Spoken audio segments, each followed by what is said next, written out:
Hi everyone, welcome to the channel Hooked on Books. Today we are going to talk about a book called Shiva Origins by Dinesh. Okay, so if you see the cover of this book, the first time I saw this book was on Facebook.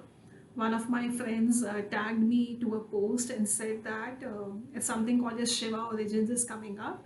And since he knew that I like reading about Shiva, he tagged me to that post.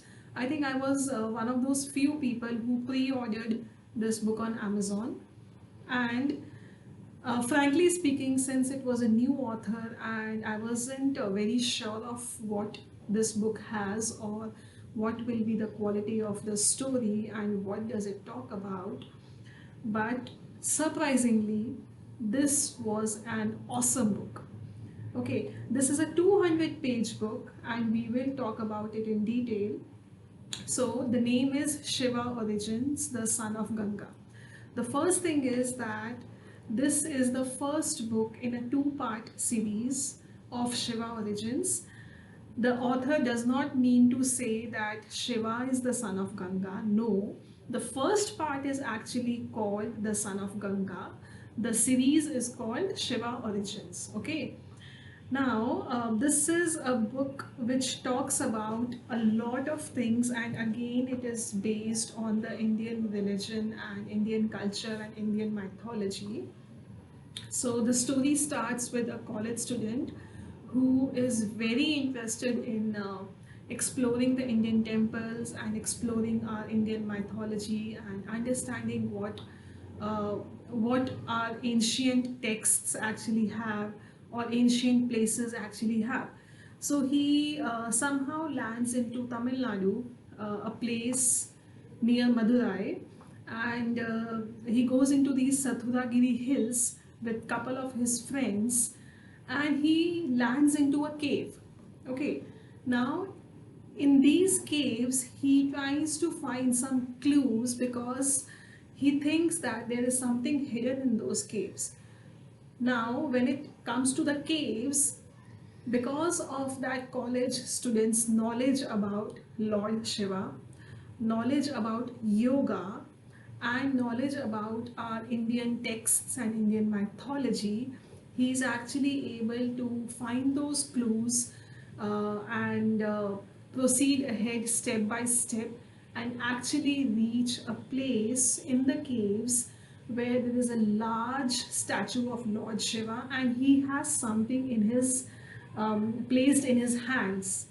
Okay, he picks up that thing and he moves out of the caves and he comes back to his home.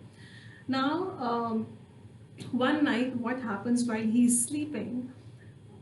Some alien personality lands into his room and he starts talking to that college student, tells him that the thing that you picked up from the Shiva's statue is something which should not have been done, but there is something that that alien personality also wants to tell that college student.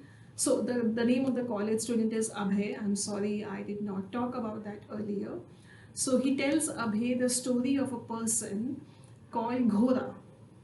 Ghora is that's actually the second part of this book. So the first part ends where Abhi and his friends go to the cave. The book actually talks about the entire yoga and thing and how does it connect with our body and he comes back to his home. That is where the first half ends. The second half starts where that alien personality actually tells Abhay the story of a man called Ghora, and he is not Shiva. But when you read his story, you will find out that his love story and the story of Shiva and Sati are quite similar, very similar on the parallel lines, and how Ghora uh, actually becomes a demon of, and some things happen in his life and then he becomes a demon, kind of a demon, not exactly that, but he becomes a kind of a demon, and that is where the story ends. Now, Abhay asks that what will happen next. The alien personality tells him that he needs to now listen to the story of Shiva. And that story will come in the second part of this series, which is due for Diwali this year. This is 2021. And this is very interesting.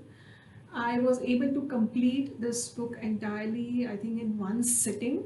I think under 3 hours, I was able to complete this entire book. I am desperately waiting for the second part of this book. I would suggest that everyone watching this video should pick up this book. It's available on Amazon. It's available on Kindle as well, and you will not regret buying this book. Sorry.